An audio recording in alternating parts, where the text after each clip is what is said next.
We're here to talk about the continuum of care, the housing requirements in your continuum of care projects. And I am Lauren Peretti.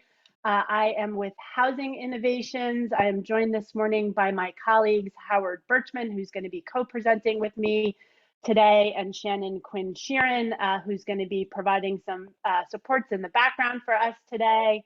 And Housing Innovations, Howard, Shannon, and I are part of the team that provides supports to the Connecticut Balance of State Continuum of Care. And we have been providing supports to CT BOSS for more than a decade at this point. So we really appreciate you being with us here today. Today's session is the first part of a two-part training. Howard and I will be back again next week on Tuesday, the 23rd, also from 10 to 11:30 to do the second part of this session on housing requirements. And so we hope that you can join us again then. We're going to be covering different content on the 2 days, so it really is intended for folks to join both of those two sessions. So before we get started, just a couple of quick things. Shannon has put the slides into the chat, so you can access them there or by visiting the Connecticut Balance of State Continuum of Care website. We are recording the session this morning, and it will be posted to the CT BOSS website shortly within the next day or so after we conclude today's session. So we really love to be able to see everyone. It's nice in these days of Zoom meetings to actually be able to see you. So we invite you to turn your cameras on, although we certainly understand if that's not going to work out for you today. We also want to answer as many of your questions as we can today. We've got a lot of content to cover, but we do want to answer questions. So please either put your questions in the chat box or raise your hand. We will cover as many of the questions as we can. I can stay on for a few minutes at the end of the session. We will end promptly at 11:30. In case we don't get to your questions, I'll stay on for a few minutes. Also, if we don't get to your question, have no worries. You can email our team at absolutely any time and we will get your questions answered. And then we'll also be back, like I said, next week and can answer more questions then during the webinar. So also, if you find that throughout the course of the webinar today, there are hyperlinks that you'll know that they're hyperlinks because they're underlined and in green text in the slides. It's a constant battle that our team faces trying to keep all of the links up to date. Materials get updated frequently and that breaks the links. And so if you ever find a broken link, please, please, please let our team know and we will get that fixed right away. So we will also try to be mindful that some of you are new to the Continuum of Care program, and Howard and I will try to speak in English and not in alphabet soup or HUD-ES. But if there's anything that we say that you don't understand, please tell us, because if you don't understand it, others probably don't understand it also. And we want to make sure we are being clear for you guys. So you will hear us throughout the course of the day say CT BOSS as well as CoC frequently. And so just to start, those acronyms are the Connecticut Balance of State Continuum of Care, or CT BOSS, and then CoC stands for the Continuum of Care program. All right. So,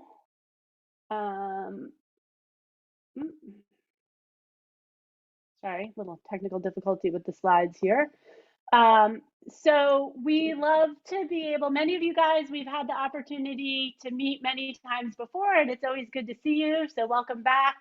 Some of you we haven't had the opportunity to get to know yet, so we always love to see who's here, and I already see people are introducing themselves in the chat, so please continue to do that. For us to know and for you all to know who's with you today, if you want to throw your name, the agency you work for, what you do, what job you have, and how long you've been involved in the CoC program into the chat, we all will know who else is with us today. So today's session is part of a series of sessions that we are doing as onboarding trainings. We know your programs have a lot of staff turnover, and so we're trying to record these webinars so that whenever new people come onto your team, they're available for you as part of your onboarding process. So many of you know Liz Isaacs on Housing Innovations team. She recently recorded an update. We do an introduction to the CT BOSS continuum of care that's really intended for people who are brand new to the COC. So if you are brand new to the COC, please watch that. There's a brief 15-minute update that was recorded and posted just less than a week ago. And then the full introduction to CT BOSS that was recorded last year is also up on our website. And if you're new, we suggest that you watch both of those. Shannon and I just recently, back in February, recorded a very detailed webinar on the documentation that you have to have in your participant charts to show that folks are in fact eligible for CoC services. So we invite you, please watch that. Super important that you've got that documentation. And then we've got the 2 sessions, the housing requirement sessions today, and then the one that we're doing again next Tuesday. And then Howard and I are also going to be doing 2 sessions on the fiscal requirements for CoC programs, and those are in June, and the details are here on this slide. In addition, probably maybe 18 months or so ago, we did a webinar on what policies your agencies and your projects that receive CoC funding are required to have in place and other administrative requirements.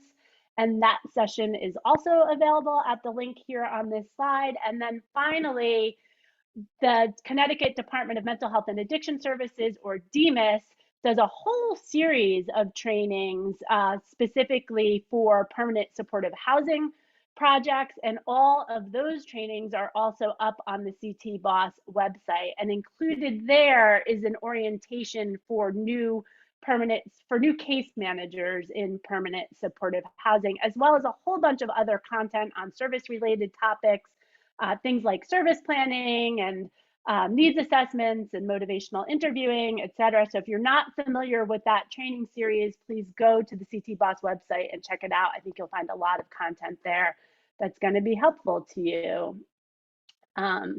So this is our agenda for today. As I said, we're covering different content in today's session, session number 1. And then, so today we're going to be talking about the requirements that apply when someone is first entering one of your CoC projects. We're going to be talking about what you need to keep in mind when you are searching for CoC units, places where apartments where people are going to live with assistance from the CoC program, as well as what are the requirements that the unit needs to meet before it can be subsidized through CoC funds.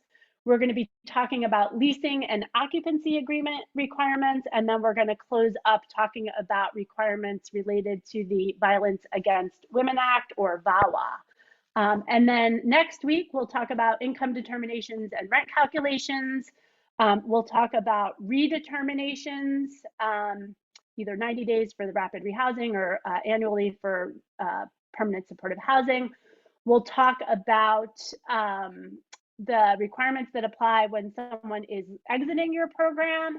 And then if you are not, at the end of that second session, we'll be talking specifically about things that apply only to projects that are contracted through DMIS, the Connecticut Department of Mental Health and Addiction Services. So if you are not from a DMIS CoC rental assistance project, then you will be able to hop off before the end of session number 2, because that last set of slides is just going to apply to people working in DMIS projects. All right. So before we get started, I just want to say a couple of quick words about why all of this matters. So many of the things that we're going to talk about today are really requirements that are intended to protect the rights of the people that we serve in our projects. So for example, we're going to be talking about housing quality standards, which is really meant to make sure that the housing that we provide is decent for people. We're going to be talking about leases and occupancy agreements, and there are all sorts of rights and protections that are afforded to people through those documents, as well as things like people's right to grieve. In addition, the content that we're going to talk about today is important because most of the things we're going to talk about today are HUD requirements. And if HUD comes out and monitors your program, right, periodically HUD will come out and do a review of projects. That's called monitoring. And if they find that you are not compliant with any of their requirements, they can issue a monitoring finding that your agency will have to then report to them how you're going to correct, or for more serious findings, they can actually recapture funds. And so basically what that means is that they'll say to your agency that you have to pay back money to the federal government. And we want to make sure that that doesn't happen, and that all of the money that we get to help people who are experiencing homelessness in Connecticut stays available for that purpose, and that we are not sending money back to the federal government. So, sorry, my computer's thinking.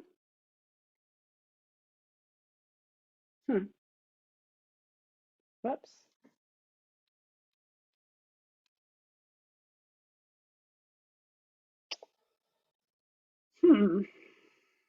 Apologies. Technical difficulty here. All right. I am going to keep going while my computer catches up.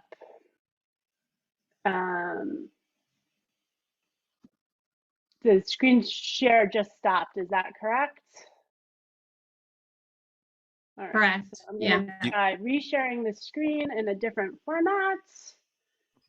Can you guys see that now? Yes. Yes. Okay. Yes.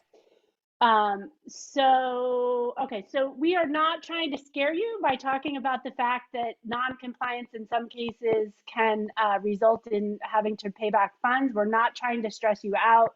We know that you guys are doing a very difficult juggling act, trying to house folks who are not always super easy to find landlords to rent to, particularly in this very difficult housing market, and that you're experiencing a lot of staff turnover. And so that's really why we're providing this series of onboarding trainings. We're hoping that it makes it a little easier for you as you bring new people onto your team to help get them trained and up and running quickly.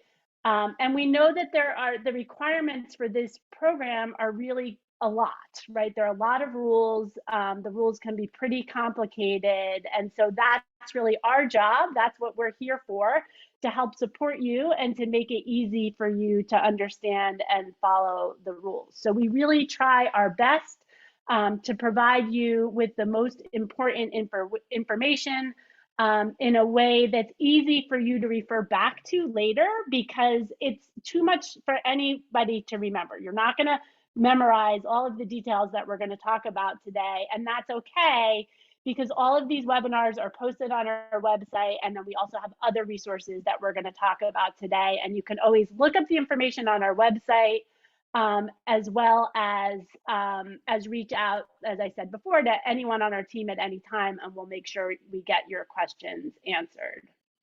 So one of the resources that we have compiled for you guys is the Rapid Rehousing, the statewide Rapid Rehousing Operations Guide.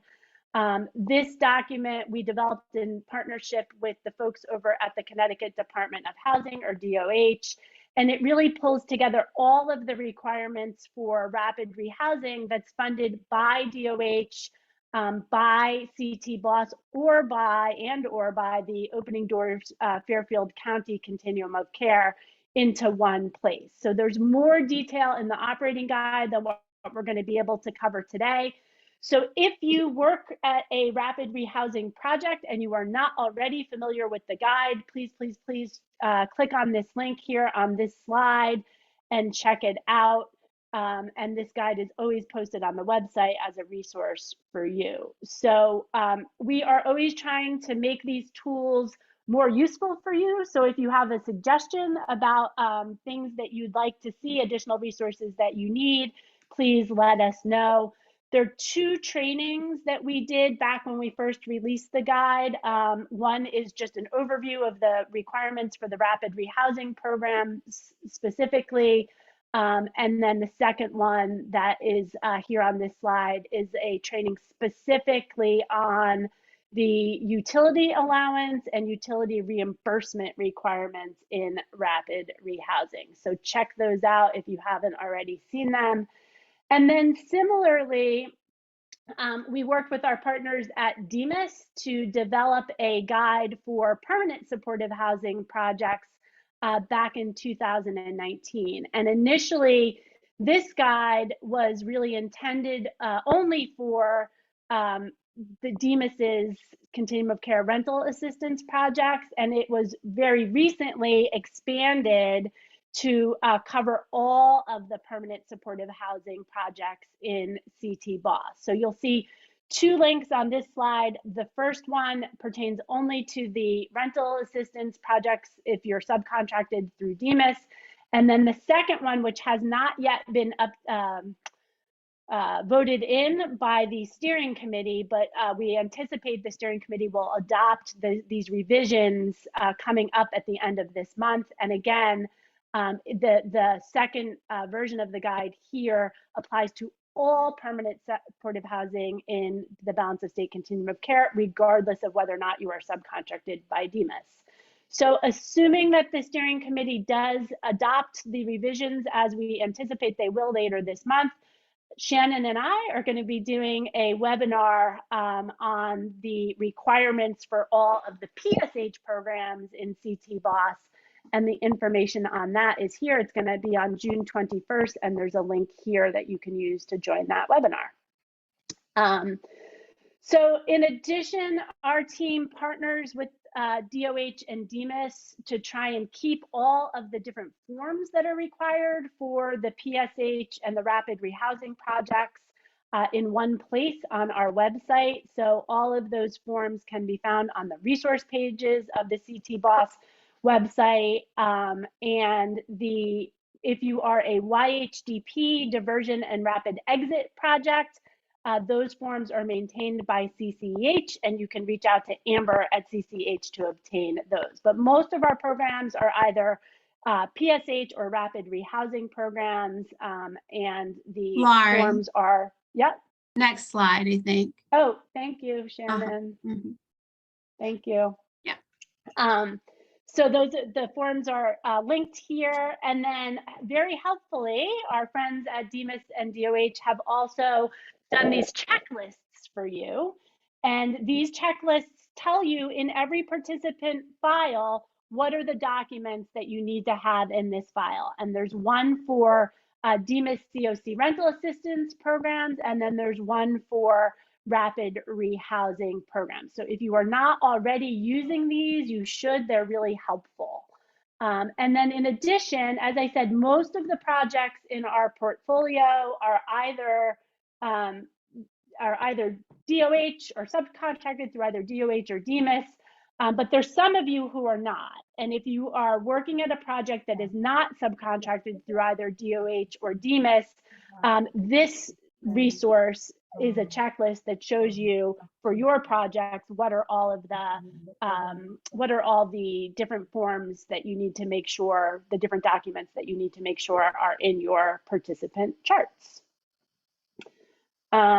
So also super important, if you are not already signed up to receive emails from CT BOSS, please go to our website and register to get those emails. That's how you'll find out about training opportunities and other renewal evaluation processes, the annual competition, et cetera. We send out tons of information that is important if you are a CoC funded project. So you can make sure that you get the right information by clicking on either HUD grantees, or if you are a YHDP program, you want to make sure you sign up for the YHDP list. And there are some of you, congratulations, who recently got a new CoC award through the Special Notice of Funding Opportunity, or SNOFO, and our team is adding a list specifically for SNOFO grantees soon, and we will let you know when that's available. And you should, if you are a SNOFO grantee, sign up for that list to make sure that you get all communication specific to those SNOFO projects. And Shannon's posting stuff in the website links as we go. So thank you, Shannon, for that. Check out the chat for all the links as well. So we're going to go through some of the most important things that you need to keep in mind when you are admitting new participants into your projects. Again, we're not going to be able to cover every single requirement today. So if you are a PSH or rapid rehousing project, please be sure that you also check out the operating guide. So the number one most important thing, and for those of you who've been around for a long time, you've heard me say this many, many times, but the number one most important thing that you have to make sure is in your participant charts before you admit someone into your program is documentation that they are in fact eligible for your program. So this is the number one recapture risk that we see when we monitor projects. And as I said earlier, Shannon and I did a whole webinar just on this topic, so please check it out here. There's also our government partners wanted to make sure we remind you that in addition to the eligibility documentation, you also need to have the CAN referral form in your participant files. We got some questions after we did this webinar about self-certification rules. And so we did a handout just explaining when people can self-certify, what people can self-certify for, and what the restrictions on self-certification are. So check out the self-certification guidance linked here if you've got questions related to that. All right. So when participants have a concern, they're dissatisfied with assistance that they're getting or assistance that they have been denied, they have a right to file a grievance. And that grievance process won't be helpful to them if they don't know about it, right? So the steering committee recently, I think it was in January, passed a policy that says that all CT BOSS funded projects, as well as our coordinated access networks, are required when somebody applies for COC assistance, when they enter the project, and at least once every year thereafter that they are enrolled in the project, to provide them with a notice that basically explains to them what their grievance rights are and how they file a grievance. And that notice is here on this slide. It's available in both English and in Spanish. And with all of these documents, right, it can be a lot of paperwork for people. So it's not just, handing them the paper, it's also, going over it and helping them to explain, having a little conversation for 5 minutes about the grievance process so that people really understand what it is that they're signing. All right, and we also did a webinar specific to the grievance process. So those slides and that recording are here as well. And that might be a thing that if you've ever got somebody that, thinks they might want to file a grievance, you can review that webinar and make sure you have all of the information that you need, that you understand the process so that you can explain it to them. But when somebody is entering your project, you also want to make sure that you have given them a copy of the CT BOSS applicant and participant Bill of Rights. So CANs are required to do that when people apply for assistance, and your projects are required to do that when people enter the project. And we recommend that you also do that every year thereafter as well. This notice is also available here in English and in Spanish on our website, linked here on this slide. All right, so so we have also created, folks asked for this, and so we created a sign-off form that you can use to have your participants acknowledge that they have received these 3 notices of rights that are required by CT BOSS. So the first one is the Participant Bill of Rights. We just talked about that. The next one is the VAWA Notice of Emergency Transfer Rights. We're going to talk about that later. And then the grievance notice that we just talked about. So this acknowledgement form is also available in English and in Spanish. You have to get people to acknowledge that you have given them these forms and then keep that acknowledgement in the chart.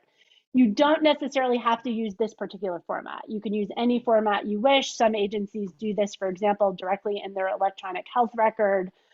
This is just an optional form in case it's helpful for you. DOH and DEMIS do, however, require that you use specific forms to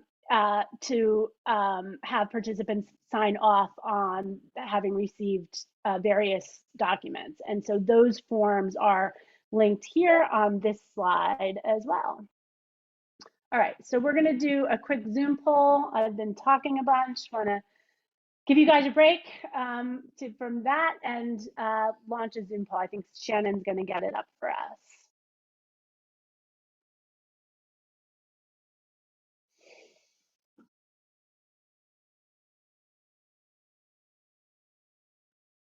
So the question is, which of the following statements are accurate? All rapid rehousing projects required to follow the policies and procedures outlined in the Rapid Rehousing Operations Guide. All PSH projects will be required to follow the policies and procedures outlined in the PSH Operations Guide once adopted by the steering committee.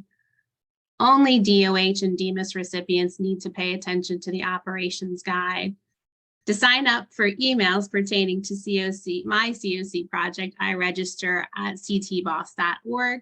And the last one, I only need to notify participants of their grievance rights when they have a complaint. And you should select all that you think are accurate. There's more than one right answer. We'll just give people a few more seconds. Maybe 10 more seconds to get your responses in, and then we'll share the results.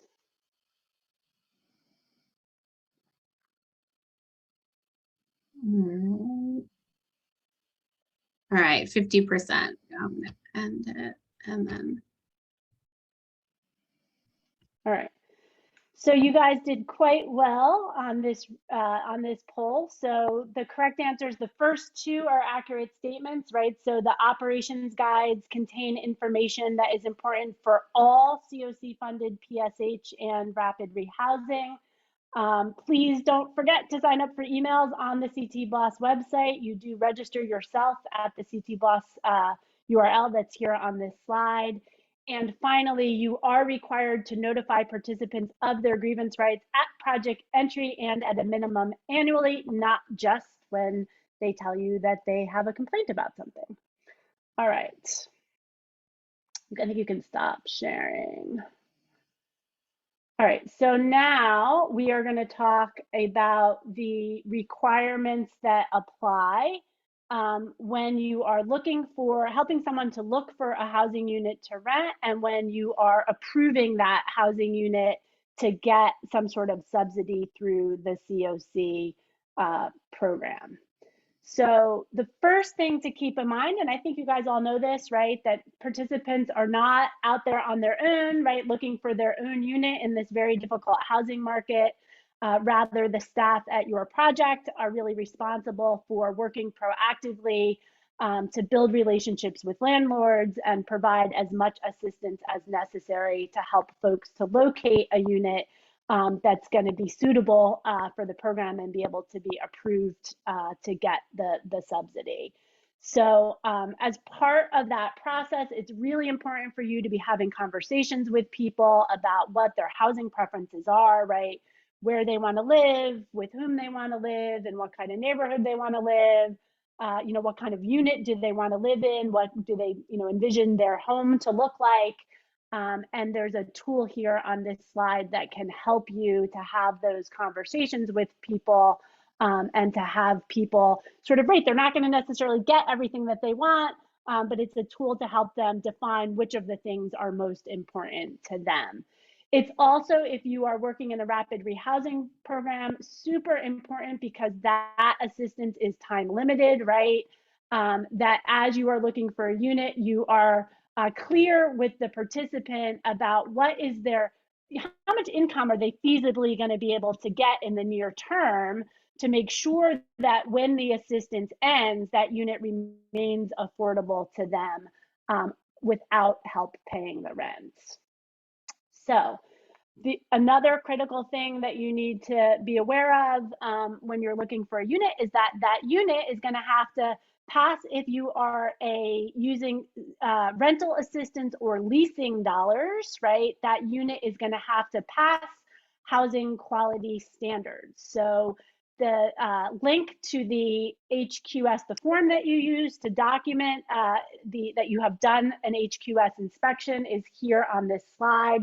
You've got to do that inspection before you start paying money for that unit, before you sign that lease and the participant occupies the unit, as well as at least every 12 months thereafter.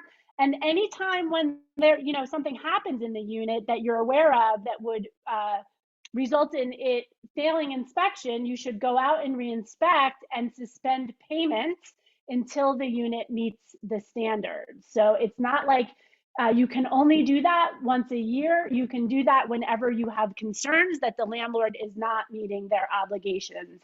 And you should not continue to pay rent on a unit that is not in good enough shape to pass HQS.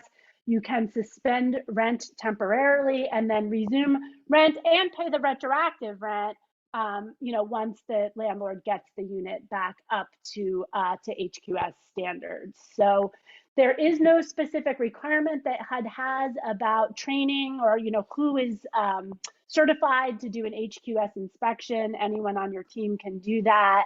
You've got to make sure that your files, if you're a rental assistance or a leasing program, that your files, your participant files, have a current HQS inspection in them. That's something HUD will likely look for. We will definitely look for if we come out and monitor.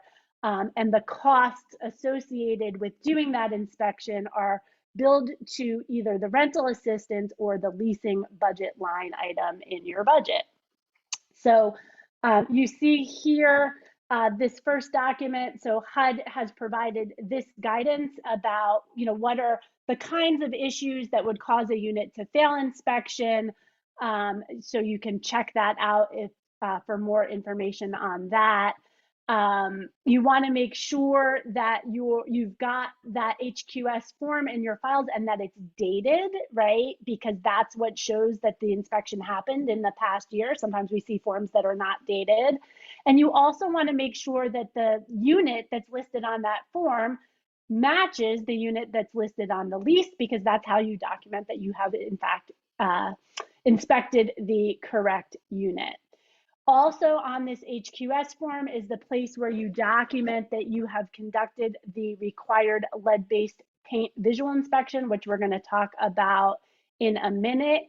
If you are a PSH project that is not using leasing or rental assistance dollars, then you should use what's called the habitability standards, which is kind of an easier, lower threshold than HQS. HUD does not require HQS unless you are a leasing or rental assistance project, but you still should be looking at the units and making sure they are in decent shape, and you can do that by doing an inspection using the habitability standards.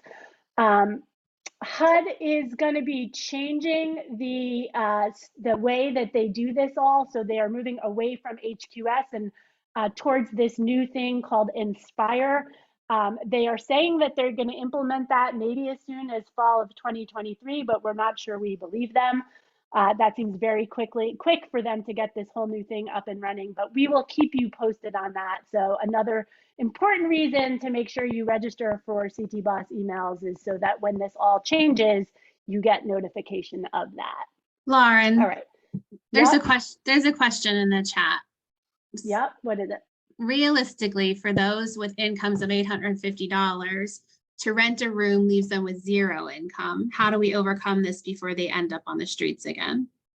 Yeah. I wish I had a good answer for that, like a perfect answer. You're absolutely right. I mean, a couple things to do. Certainly when you've got, folks that are very low income, you want to try to make sure you get a utilities included unit. If you're coming from a rapid rehousing program and you're talking about folks for whom the assistance is going to end, if they are disabled and have intensive service needs and could qualify for PSH, you want to try to, get them on the by name list for PSH, as well as, you know, any other kind of subsidized housing options that exist in your community. If you've got a Section 8 waiting list that's open, or a public housing waiting list that's open, or any kind of lottery for affordable units that are coming online. And I know that that's not a perfect answer, that those units are scarce, and sadly there is not enough affordable housing for everyone. Although we do know that folks are very resilient, and that we think that people are not going to make it, and somehow they do manage to make it. The return rates from rapid rehousing are actually quite low. We do not see a lot of people coming back into the system even after their assistance ends. So good question. Okay, so lead-based paint requirements. So we know that exposure to lead paint has very serious health consequences for both adults and children. It is especially a concern for pregnant women and young children. Any unit constructed before 1978 could have lead paint in it, and we want to make sure that prior to occupancy and every year when we do the HQS, we are also inspecting for lead-based paint. And there is a training that you are required to do. So anyone that is doing HQS on your teams should do this web-based training that HUD makes available, and print out the certificate and keep that on file. We will ask for it if we come and monitor, and HUD may also ask for it. And then you want to also make sure that you are giving folks the lead hazard information pamphlet that's linked here, and that you're having them sign off on the lead paint disclosure form that they have in fact received that pamphlet. All right, so FMR. So FMR, or fair market rent, is basically the rent level that HUD sets every year that they have determined the amount that they believe to be sufficient to rent a decent unit, so not a luxury unit, but just a decent housing unit in your community. So FMRs are based on the number of bedrooms in a unit, and it's the amount basically every year when you apply for your renewal with HUD to get money in your project again. The amount that you can apply for in a rental assistance or leasing program is based on FMR. If you are a leasing project, you cannot rent a unit above FMR, and that includes the utility allowance. So the FMR is meant to include the utility allowance. We'll talk more about utility allowances in the next session.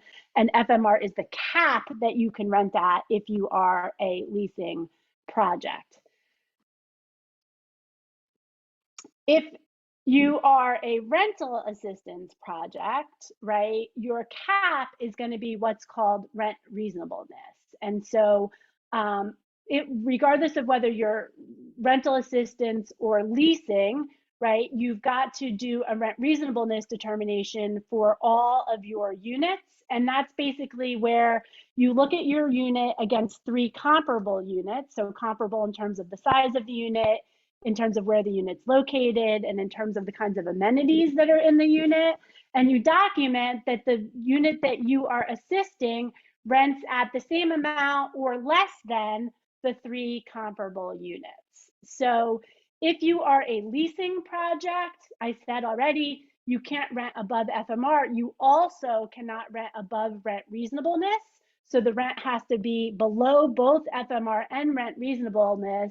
If you are a rental assistance project, you can rent a little bit above FMR as long as you can document that the rent is reasonable. However, well, actually, before I do that, this is the checklist that you can use. This is a HUD form, and it's a format that you can use to document that you have done this, this comparison of the unit that you are proposing to rent against 3 comparable units. You've got to keep in mind, if you are a rental assistance project, even though technically you can rent above FMR, your budget is limited to FMR, right? So you may have extra money in your budget because participants have some income and they're paying some rent. But if you overextend your budget, HUD is not going to reimburse you for that. So before you rent over FMR, you want to make sure that you've got the money available in your budget. We are also looking regularly through the renewal evaluation process every year at whether or not your project is fully occupied and spending all of your money. So you need to make sure that your project is full and your vacancies are filled quickly. And you've got to constantly really be monitoring your expenditures to make sure you're neither overspent nor underspent, right? So if you find that you are underspending in your project, there are a few things that you can do. You can serve more people if you've got enough money to do that. You don't need a grant agreement amendment to do that. You can serve more people at any time. If you have extra money in one budget line item that you're not going to be able to spend, you can move that to a different budget line item. If that shift that you want to make, you're moving more than 10% out of a line item into a different line item, then you're going to need a grant agreement amendment to do that. If you are a subrecipient of either DMIS or DOH, you need to work with them to get that grant agreement amendment because they are the entity that holds the contract with HUD. If you have a grant agreement directly with HUD, you go to your field office and you should notify CT Boss. Send us a copy whenever you get your grant amended so that we can keep our record straight and we are evaluating you on the correct thing that is in your grant. Finally, if you are regularly underspending your grant, please reach out to someone on our team and we can have a conversation with you about whether or not it would make sense for you to apply for less money in the next application, because we don't want to keep sending money back to HUD. We would rather be able to use that money to create new homes that people experiencing homelessness can access. So always feel free to reach out to our team and we can help you explore what your options might be. All right, so before I turn it over to Howard, I'm going to talk quickly about conflicts of interest. So a conflict of interest is basically a situation in which someone has competing interests, right? And so the two interests are in conflict with one another. So for example, if I work at a continuum of care project, right, I'm obligated to spend my budget prudently and to rent units as low of rent as possible. If I also happen to own some properties, I'm lucky enough that I'm a landlord in addition to working at a CoC project. It's in my best financial interest as a landlord to get as much rent as I can for the units that I'm trying to rent. And so that's an example of a conflict of interest. And HUD prohibits certain kinds of conflict of interest. And really the intent of this is to make sure that our projects are putting the people that we serve like what they need first, right? And that we are not putting our own financial interests first. And so to that end, in the scenario that I just described, your program could not use CoC funds to rent a unit that someone on your staff owns, that someone on your board owns, or that an immediate family member of a staff member or board member owns. Another common example of where this comes into play is if an agency owns a unit, you cannot have a staff person at your agency conduct the HQS on that unit or the rent reasonableness determination on that unit. You have to contract with an outside third party that conducts those assessments because of the conflicts of interest. So, okay, I'm going to take just a quick break to see if anybody has any questions. If there's anything that came into the chat, or if anyone would like to ask a question or put something in the chat, and then I'm going to turn it over to Howard.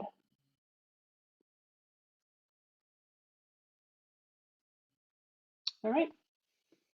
Don't see anything, Howard.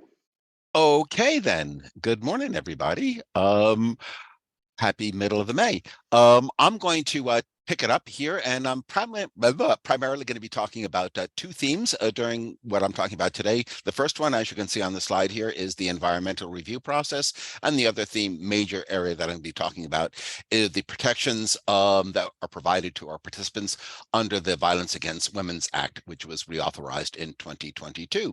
But starting with the environmental review, I know this topic can seem a little intimidating to folks. I mean, those very words sound a little scary, and it sounds like it's really, really complex.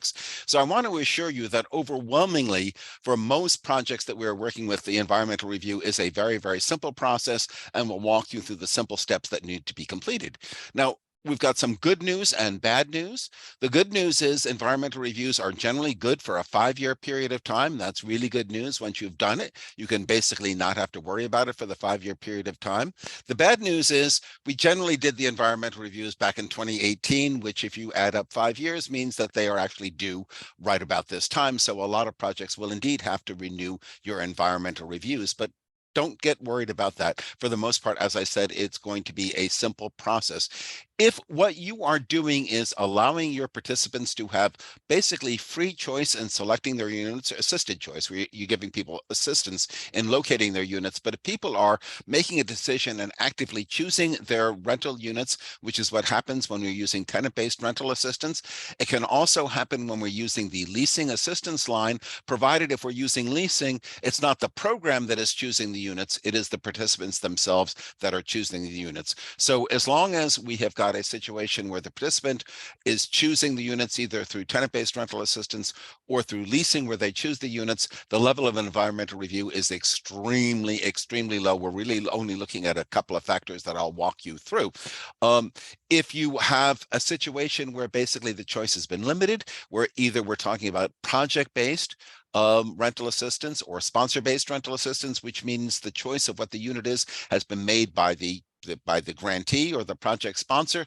In that case, there is a slightly higher level of environmental review because basically people are not making their own choice. They're being directed to a unit, and we need to basically take a look at that unit to make sure that we are not putting people in a situation where it may be a little more dangerous for them. Now, what happens is the environmental review is actually reviewed on and signed off on by a thing called your responsible entity. Overwhelmingly, the responsible entity is going to be the local government, the local city or town where your project is located. That also means that if your project encompasses more than one city or more than one town, you may have to work with more than one responsible entity if your units are located in more than one jurisdiction. But to the extent to which your units are located in a single community, it's just a single responsible entity. It's just going to be a single form that needs to be completed. As you can see here, there may be, hopefully not too many instances, but there may be some instances where in the local community, the responsible entity, the certifying official, for whatever reason, does not want to get involved in doing this environmental review. They should, but whatever. If that happens, what you're supposed to do is notify the field office that they have not that the responsible entity is not willing to do it, and also contact the state of Connecticut, either Department of Health or DEMIS, and they will assist you in completing this environmental review. Also, if all your units are located in the same community, it's all tenant-based rental assistance or tenant choosing the leasing units. Basically, all you're going to you're going to do a single environmental review for your entire project. Your responsible entity will sign off for the entire environmental review. And all you're going to do is having attached to your environmental review a list of all the properties where units are located. Don't necessarily list the specific unit address, just list the property address. This way, in case somebody chooses a different unit in that building will already be covered under this environmental review and you will be fine. If in the course, people are allowed to move, they can make changes. If you've done this environmental review, you've listed the properties where where apartments are located. If somebody moves or we've got a new participant and they're coming up with a new address, generally speaking, and it'll work on what the approval is from your responsible entity, you may need to come back to the responsible entity with just a different attachment to the environmental review, listing these new addresses, and that responsible entity may sign off again on it, or they may give you a blanket approval saying just upkeep updating that list. Just you're going to decide how that works in conjunction with your responsible entity. I think we can go on to the next slide. So as I said here, the big thing is really has to do with these choice limiting actions and the extent to which we're talking about where we're using sponsored project-based rental assistance like that. It is a somewhat more complicated environmental review. We have, and we're providing links to them to make it easier. We've got sample completed forms for both the simple, which is the CENST one. That's the one that really requires minimal review. We've also got a sample one for this CEST review, which requires a few more items to do. And you're only going to do this in instances where you're using project or sponsor-based rental assistance, or you've got this acquisition, rehabilitation, or new construction, which is those capital items are rarely in play in the continuum of care grants these days. And Shannon is providing those links to those sample completed forms all there. Also, on those CEST, which are slightly more complicated ones, if this is a DEMIS funded project, DEMIS has retained an outside consulting firm to assist and complete these environmental reviews for it.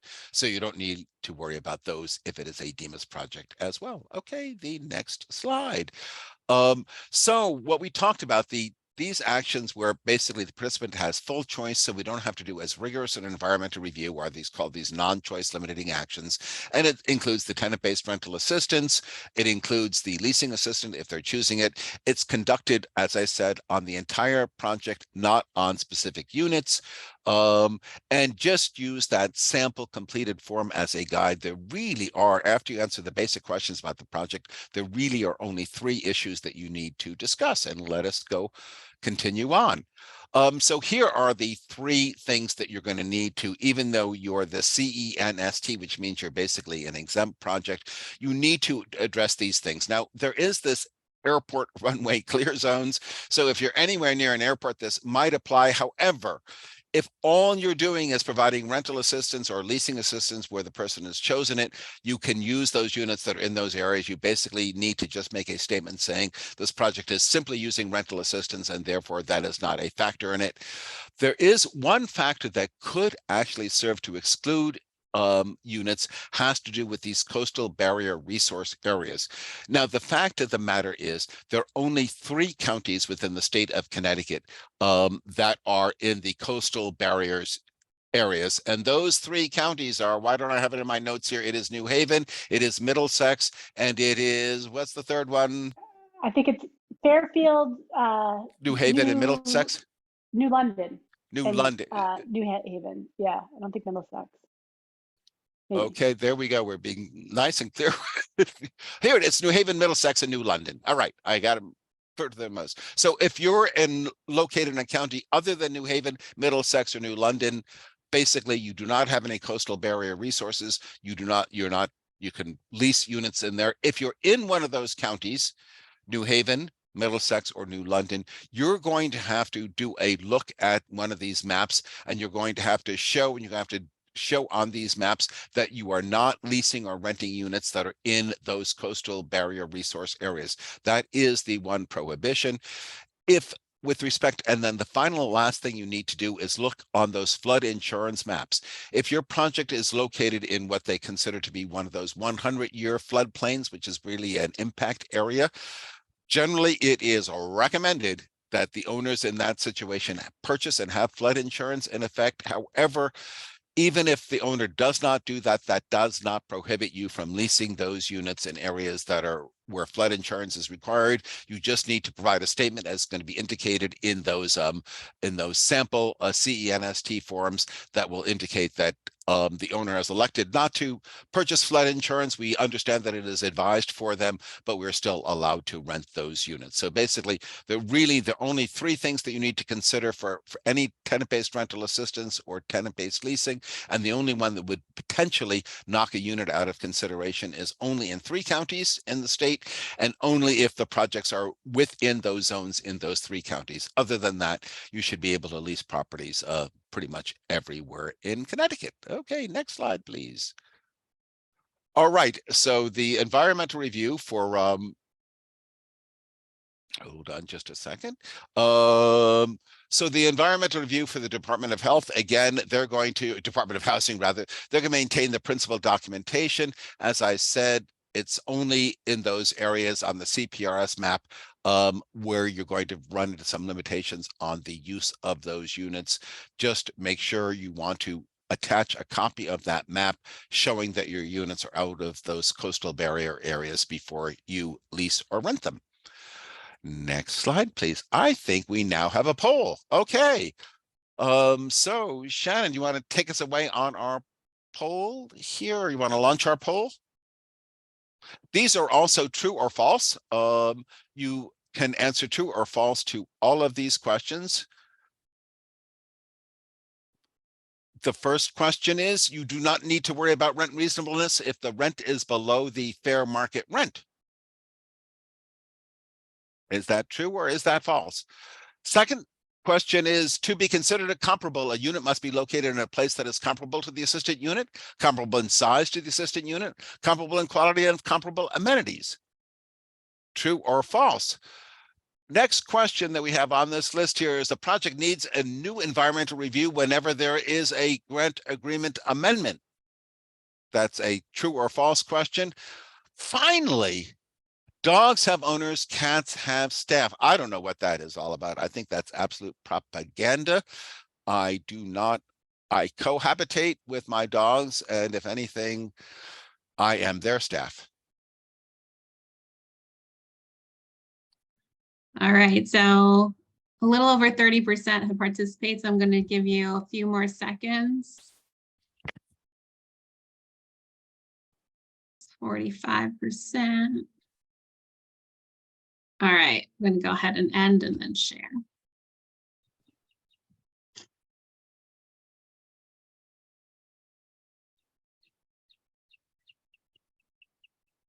Okay. So what do we got? So actually, so the fact of the matter is, you do need to basically, HUD wants us to look at both reasonableness and the fair market rents. If we're doing rental assistance, remember the maximum rent that we can pay is the reasonable rent, not the fair market rent. So we need to always assess the, and also it could be, there's the possibility that the reasonable rent could be below the fair market rent. And if it's rental assistance and the reasonable rent is below the fair market rent, then you can only pay the reasonable rent. Similarly, under leasing, it is capped. You can pay no more than the fair market rent. But again, you have to do a rent reasonableness determination. And if the reasonable rent is below the fair market rent, then the reasonable rent is the maximum that you are allowed to pay. To be considered comparable, that one is true. Those are the three factors that you want to look at. You want to look at those three factors to be sure that the unit is comparable. And this one was a little confusing.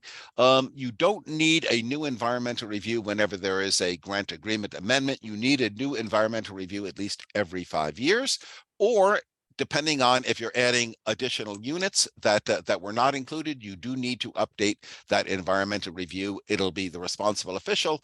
The responsible entity will tell you whether you just need to amend the attachment or whether he or she wants to see more information on that specific address.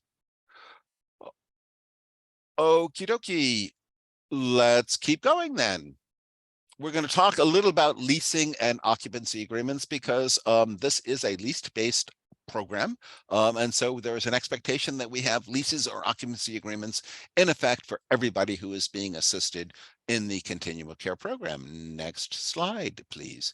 So what's really important, and HUD is definitely going to look forward, if Housing Innovations comes out and monitors, we're going to look forward too.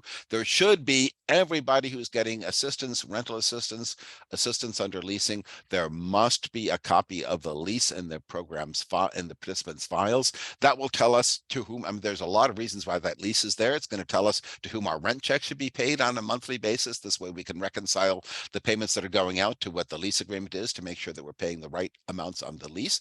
And we want to see all of those on file. Anybody who's receiving rental assistance and any participant in permanent supportive housing must pay rent. You understand, of course, that rent is based on HUD terms. The rent cannot exceed the greater of 30% of adjusted income or 10% of gross income. You have to pay attention to make sure you are not charging anything other than rent, and you're not charging more than the allowable rent that can be charged. If the participant has, remember, if they're paying 30% of their adjusted income, the first thing you do with that rental payment made by the participants is you apply it towards their utility allowance. Basically, we reimburse, we cover people's utility costs up to the utility allowance provided by your local public housing agency. So the first thing, we apply their tenant rents towards their required utility payments. If their required contribution exceeds their utility allowance, the remainder of their payment is paid as their share of the rent to the landlord. If there's a situation where their utility allowance exceeds the amount that is they are required to pay as rent, then that tenant, that participant is owed the difference between what it is that they are paying in rent and what their utility allowance is. That, generally speaking, ideally, that added payment would be paid directly to the utility, not the participant, although HUD would allow you to do either. But we recommend paying it to the utility because a lot of times, if you pay it directly to participants, they will have other crises and they may need to spend it on something other than their utilities at that immediate moment. If it is a rental assistance project, as you can see, the requirements are that there must be at least a 1-year lease term and it must be renewable. If you've got transitional housing, which would include the joint transitional housing, rapid rehousing projects, those do require occupancy agreements, but those only need to be for 1 month in duration, but they should be renewable as well. Okay, next slide, please. Howard, there's a question in the chat. If a client recently asked if we can support her through rapid rehousing if a lease agreement was written as a rent to own. Oh. Well, so a couple of things, of course. Now, obviously, we've got to pay attention to what the round amount of rent that is being charged is. And even regardless of whether it's rent to own or anything like that, it still cannot exceed the reasonable rent if it's rental assistance. So it's got to, the rent must be reasonable. And we're not going to take into consideration any other provisions. We're just going to say it's reasonable compared to what the rent is charged for other units there. You know, HUD rental assistance is not supposed to be used to pay a mortgage or something like, the person. Well, I think one would like to look at the terms of that rent to own thing to make sure there aren't any other kind of payments that are being made with this rental assistance that might be prohibited. So I'm not going to say it's going to be a blanket prohibited, but I would look very closely at that agreement, make sure that it provides the protections that folks would have. A lot of times these rent to own things would have fewer tenant protections than standard residential leases. So I'd make sure that we're not having fewer tenant protections, and maybe. So it's potentially allowable. What we're showing here on this, where we can go back to that other one there. So what we're showing here basically is how these agreements work. Basically, again, the recipient or subrecipient is the entity that's receiving funds from HUD to provide rental assistance or leasing payments. They are going to enter into a payment agreement with the property owner that's basically going to specify that they are going to make these rental assistance payments on behalf of the participant. It's also going to be specified that there are certain circumstances under which the participant can be terminated from the program, in which case that rental assistance is not going to continue. It's going to specify how much the program pays, how much the participant is required to pay for their rent. And then finally, in between the owner of the property and our program participant, they are going to enter into that real property lease behind it. So in any case where we've got tenant-based rental assistance, we're going to expect the program to have a contract with the property owner. We're going to expect the property owner to have a contract with the tenant. The housing assistance payment agreement is that contract between the property owner and the agency that's administering the rental assistance. The term of the housing assistance thing should be coincidental, the same term as the lease term. And as this is what it's establishing, that again, the amount that is going to be paid by the program. This thing, prohibition of side deals, really is to stop the only payment that a tenant is ever supposed, or participant is ever ever supposed to pay is their rent to the landlord based on that 30% of their adjusted income, 10% of gross income. There can be no other arrangements with the landlord whereby the tenant is doing other chores, the snow removal, anything like that. Basically, the only agreement between the landlord and the tenant is going to be that lease. There can be no other agreements. Again, as I indicated, there is, if the subsidy is terminated, it gives certain rights. Also, as Lauren had indicated before, any unit that is receiving any rental assistance from HUD must at all times during the course of that lease be capable of passing housing quality standards. Therefore, if the unit fails to meet housing quality standards at any given point in time during the course of that year, the rental assistance is suspended until such time as the unit is able to pass housing quality standards.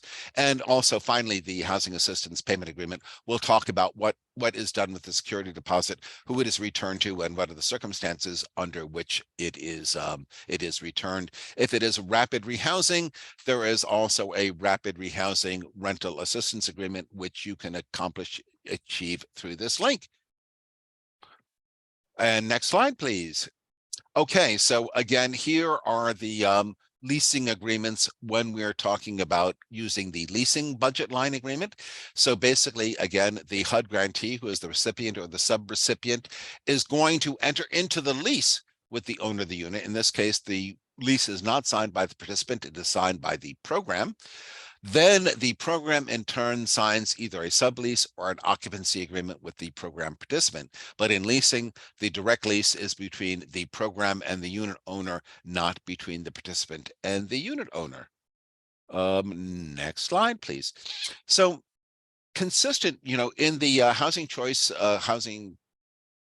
voucher program, you can always, at the end of a successful completion of a lease term, participants have the right, if they wish to locate and select a new unit. That same right exists in the continuum of care program. If folks have successfully completed a one-year lease, they have the right at the completion of that lease term, if they choose to, if they want a unit in another location, they may move.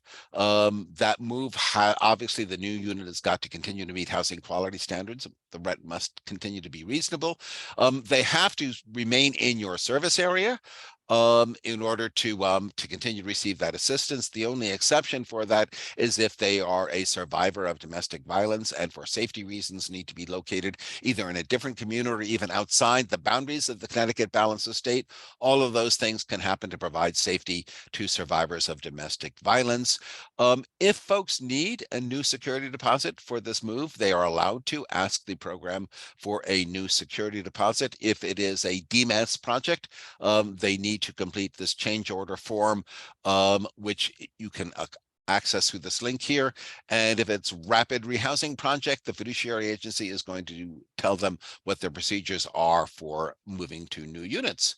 And remember, the participants are going to have the responsibility for securing those new units. Okay, I think we've got a poll here. All right. Before the poll, there's another question in the chat.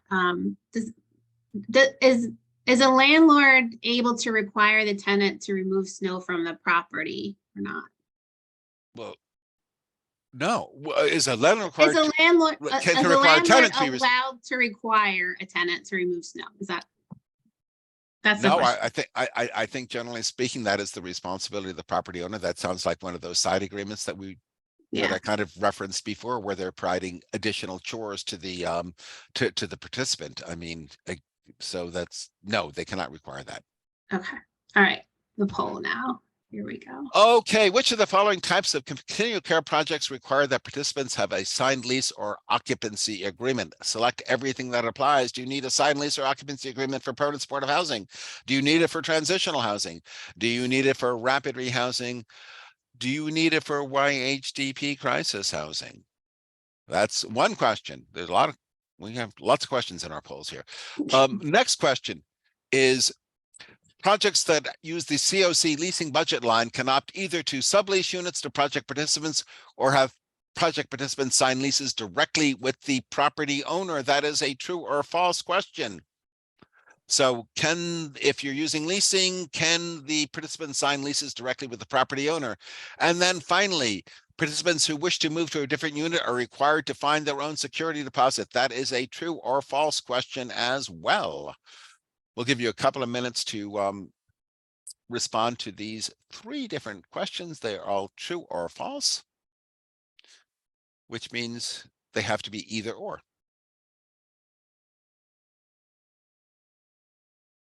All right. A few more seconds here.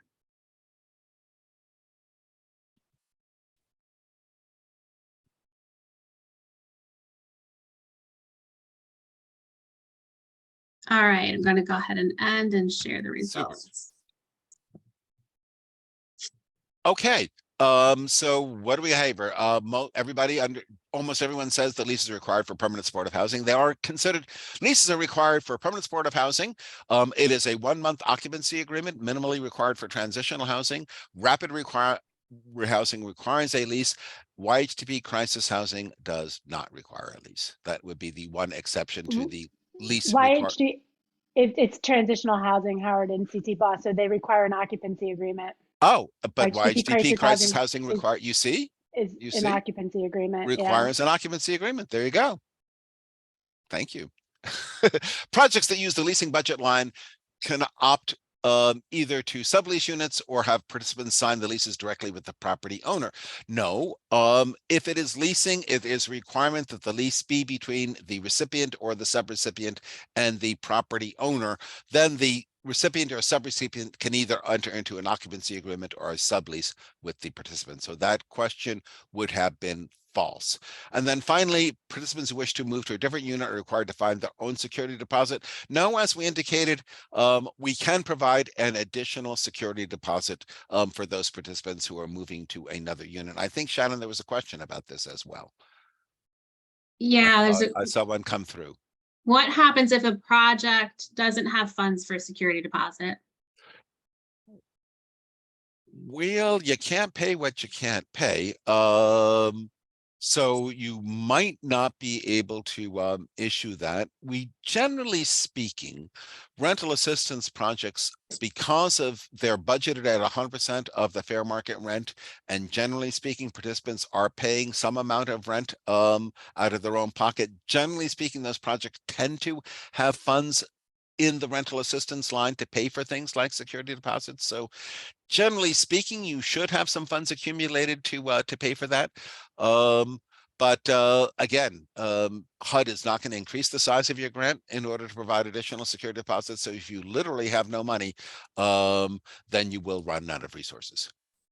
So I think also just try to have somebody, if you can't pay it out of your budget because there is no money there, try to look for other community resources that can pay that security deposit rather than charging the tenant the security deposit, because then you run afoul of other HUD rules around charging people for things other than their portion of the rent. Yep.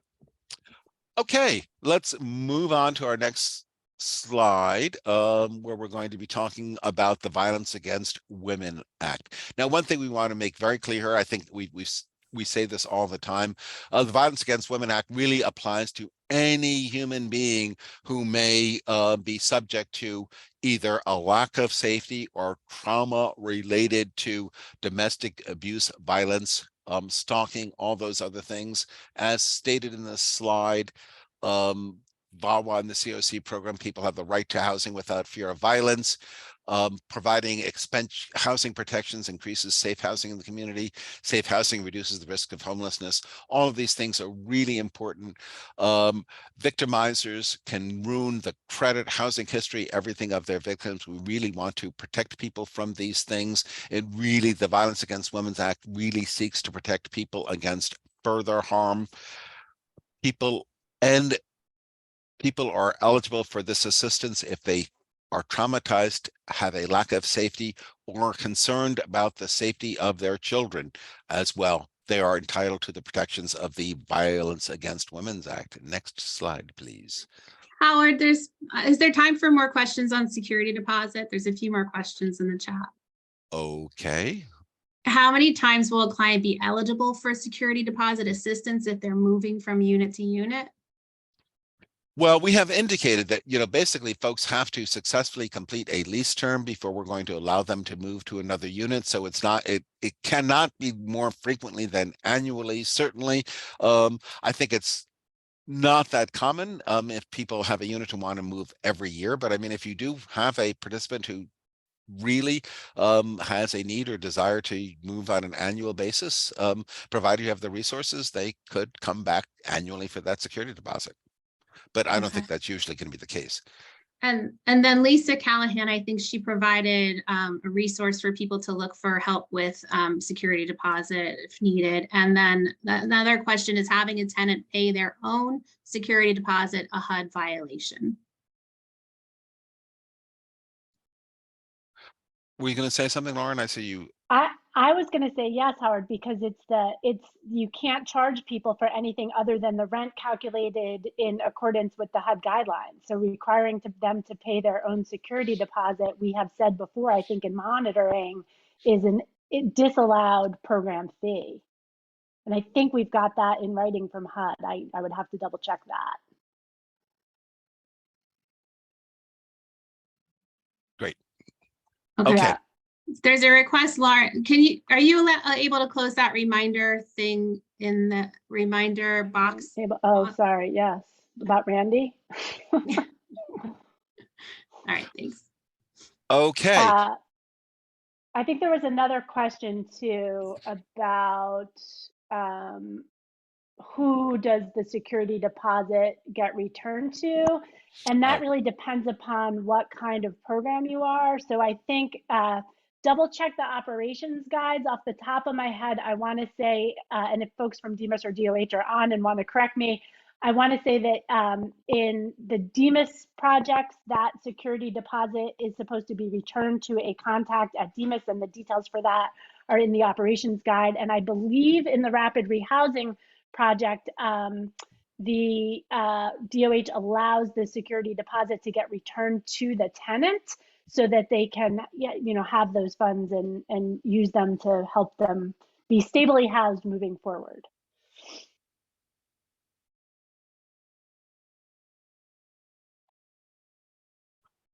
Shall I continue with our VAWA stuff? Okay. Again, any person can be a victim of sexual assault, and so therefore we will provide protections. And in addition to that, we do not want to penalize people because oftentimes an abuser will either ruin the credit, the housing history, or other things of their victims, and we want people not to suffer as a result of what their abuser has done to them. HUD has, or the government has, really clarifying the definition of this kind of abuse. It includes financial abuse. It also includes people using social media and stuff like that to abuse folks. So it's pretty wide-ranging ways in which people are victimized or abused. But we want to make sure that, the people who are being victimized do not suffer even more consequences as a result of that. So they can't be denied assistance because of their status as a survivor.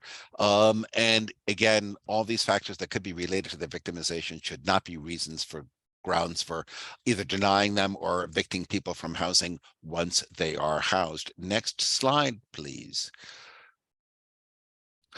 This is a copy of the HUD form 53A2, which is the victim self-certification. Basically, all that you need, all that a person needs in order to seek the protections of VAWA is a self-certification that they are a victim. The only time when we do not just accept this self-certification on its own is if there is some conflicting information. Generally becomes a he said, she said, she said, where we've got both parties to it are claiming that they're both the victim, in which case one might want to look for additional documentation. But if there's no conflicting information and somebody gives you this documentation of their status as a survivor, you accept that documentation as a self-certification, as is, just accept this sign form. That is all. There is no requirement, and you cannot require folks to provide third-party documentation of their victim status. Now, there are a series of occupancy rights, and to ensure that folks are told about their occupancy rights, that they have access to the protections under the Violence Against Women Acts, there are a number of times when you need to provide this HUD form, and it's when people are admitted to housing, if people are denied housing, if a participant receives a notice of eviction from their landlord, if a participant is notified that their assistance is being terminated, and in tenant-based rental assistance, if the participant receives a notice of eviction from their landlord. Under all these circumstances, the notice of occupancy rights must be provided to the tenant to make sure that they are aware that they may get some protections under the Violence Against Women's Act. Next slide, please. Okay, go ahead. I had a question. In the case where a client has like a significant other living with them, and that person, their rent portion is being determined. Well, the rent portion is being determined from both incomes. What if that significant other is not paying their portion? How do we deal with that? Well, and we're talking about a DV situation, right? Where potentially that that person is in addition, you know, they've got an income, they should be paying their share of the rent, but they're also we're getting basically a statement from the other person in the household that they are a victim, right? Right. Well, yeah, but no, like she hasn't officially said it, but I've seen signs of things. So that's why. Yeah. Yeah. So, I mean, the protection that it would be provided to that person under the Violence Against Women's Act, if basically she makes the claims that she is a victim and needs the protections of VAWA, basically this is where the protection of the lease bifurcation would apply.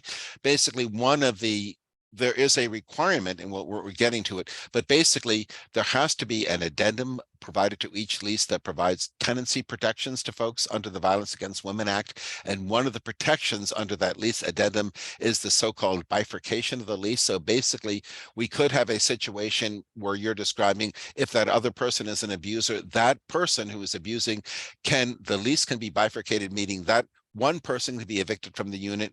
Your participant can continue to occupy that unit. Now, if it's permanent supportive housing that we're talking about and the victimizer is the one that had the qualifying disability, it could be that your participant is not going to maintain occupancy in the unit on the long-term basis unless they're also both disabled and qualified for the unit. But generally speaking, what you can do is you can do this lease bifurcation. The abuser will be terminated and evicted from the unit. The survivor will remain in the unit, and then you would recalculate the rent based only on the survivor's income and not taking into consideration the abuser who's no longer in the unit. And that is the way they can afford it. Now, the other thing we're talking about here, and a really important protection under the Violence Against Women Act, is this right for emergency transfer.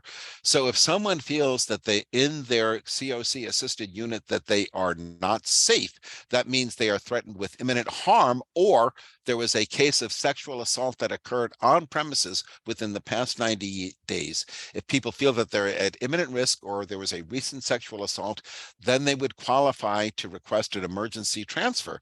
If they request an emergency transfer and you are the program, if you've got another vacant unit in your program and that unit provides more safety to that participant, you have to offer that participant that vacant unit immediately. If there are no vacant units in your program, or the potential vacant unit is not going to provide adequate safety to the participant, basically you make a referral immediately to the CAN to get them to get a referral to another unit, and they should be provided the first available unit from that CAN, either under the assistance program that they are seeking. They would have priority over everyone else under this emergency transfer plan. We're going to be hearing more about this. HUD in the upcoming competition is going to establish that actually the activities associated with effecting emergency transfers are eligible activities for reimbursement under the Continuum of Care program, and that will be an eligible activity under the CoC. We're going to learn more about that in the upcoming NOFA that's going to come. Let's go to the next slide because I see time is getting short. So we are saying here that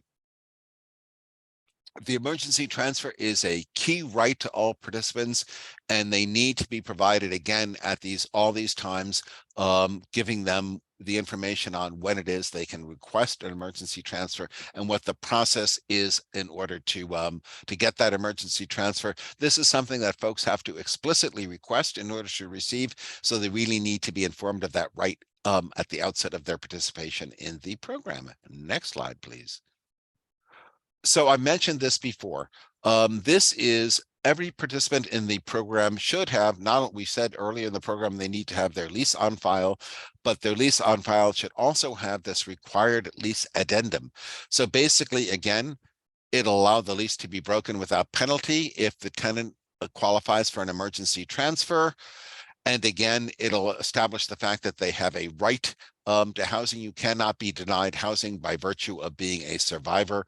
I talked already about the rights that are allowed under lease bifurcation. Again, if there is a victim and a victimizer in the unit, we can have the offender be evicted from that unit and continue housing assistance to the survivor. There are some complications in terms of ensuring that that survivor remains eligible for all that CoC assistance, but you can certainly continue to provide assistance to that survivor minimally on an interim basis, in many instances on a permanent basis. Okay. Sorry, I had to rush a little towards the end. What items from today's training will you follow up on? This is really just an opportunity for you guys to think, is there anything new that you learned today, and what are the next steps you're going to take with your team to make sure that you adjust anything or do anything differently based upon what we talked about today. So I see somebody put environmental reviews in the chat. I just want to acknowledge that there are questions in the chat that we did not get to answer. So I will stay on for a couple of minutes at the end here and answer as many of them as I can. Howard, I don't know if you're able to stay on or not. If there are any that I can't answer that I need your help with, I'll let you know.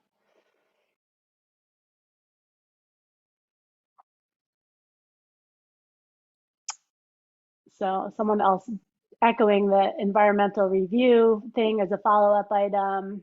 Someone said, make sure everyone is up to date on their web-based lead training requirements. Going to make some adjustments to how they're doing their environmental review process. So a lot of stuff on environmental review.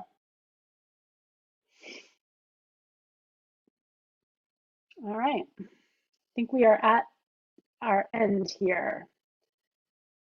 So I think this is just a quick reminder for folks to access their additional training, a link to the training page.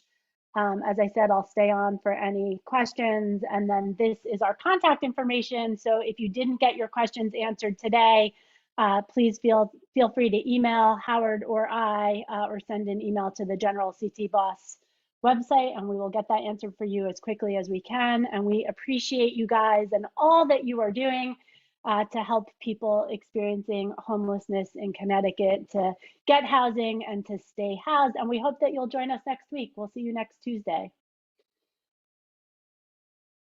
If you want to go ahead and stop the recording.